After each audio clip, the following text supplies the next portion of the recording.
I also wanted to talk about you're not just running for Congress, you're running for Congress in one of the areas that has been, at least in terms of recorded cases of coronavirus, the hardest hit in the world, basically, which is a huge policy issue that needs to be dealt with, but also clearly affects the way that you can run your campaign, what sorts of activities are able to be done and what aren't.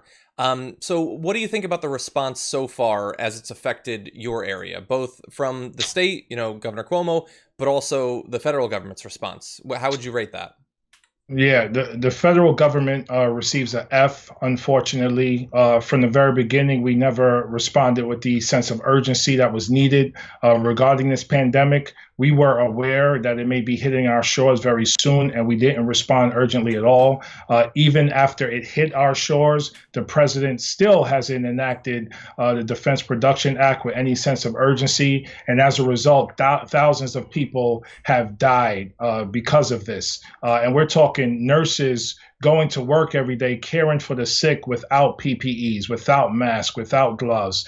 Right here in Yonkers, where I live, we have the highest number of cases in Westchester County, followed by Mount Vernon, followed by New Rochelle. All three cities are located within our district. And the North Bronx, which includes, the largest naturally occurring retirement community in the country, Co-op City. Many seniors are living there, and they didn't have a testing site at the very beginning. And many of our public housing, NYCHA developments, did not have testing sites as well. So the federal response receives a F. I like the governor's response here in New Rochelle. As soon as the virus broke out, we responded very assertively and aggressively. We contained an area. We brought in the National Guard. We helped with food distribution. We brought in a testing site. I just wish that urgency would have been replicated in Yonkers, in Mount Vernon, and in the North Bronx as well. We've been slow to respond in communities of color here locally and nationally, quite frankly. And unfortunately, we continue to see the data that shows communities of color are disproportionately impacted by this number of cases and number of deaths, which is unacceptable. And I know that you've been fighting for a long time, advocating for Democratic leadership to propose bigger stimulus packages, more aid to the people who've been hurt worse by this. I believe it was just yesterday we saw their new proposal, the $3 trillion plan. What do you think about that, both what's included and what's not? If we're focusing on small businesses and we're focusing on the working class, then it's a good plan. But what I haven't seen is a cancellation of rent, a cancellation of mom and pop mortgages, a cancellation of utilities, and we're calling for over $2,000 per month to working families in our country. I haven't seen that, so we're still not hitting the bar in terms of where we need to go in terms of a stimulus package, particularly in communities and districts like this one. It's a majority minority district. Many are working class. We have the highest number of WIC recipients across the country. We need help and we need support and we need cash in hand. So we're calling for over $2,000 per month, cancellation of rent, mortgage, and utilities so that people here can survive, as long as this pandemic persists. I've been trying to figure out since the beginning of this. We at TYT here on the Damage Report, we've been advocating for a much stronger stimulus. I mean, the fact that up until right now, the best you can have hoped for is $1,200, and a lot of people haven't even gotten that. It was insufficient when it was passed, and it's only become more of a joke since then. But even the bill that they've proposed, lacking all the things that you acknowledge, Mitch McConnell says it's dead on arrival. So I've been trying to figure out how exactly we get both Democratic leadership, but also get it passed.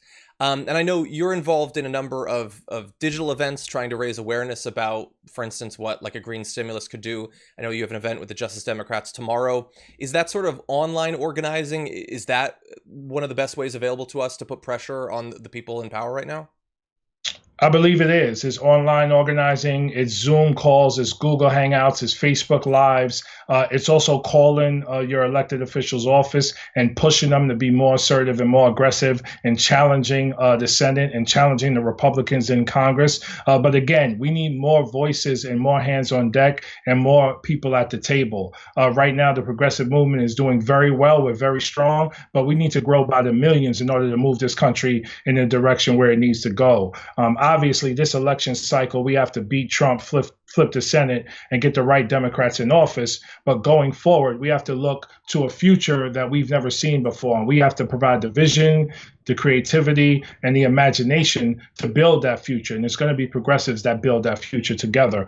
So my hope is, in addition to organizing the way we have been doing and connecting with the grassroots and growing the grassroots, we bring in people who have lost faith in our political system to lean in and have more hope and faith in what's possible. And that's what I, as a candidate, has been able to do. And that's what our campaign's been able to do as well. If people want to find out more about that campaign, about your platform and your background, where can they do that? BowmanForCongress.com. Please check us out. You can volunteer. You can make a contribution. You can help us out tremendously. So please go to BowmanForCongress.com and help us bring home this victory on June 23rd. Jamaal Bowman, thank you so much for joining us today. I really appreciate it. Thank you, sir. Appreciate it.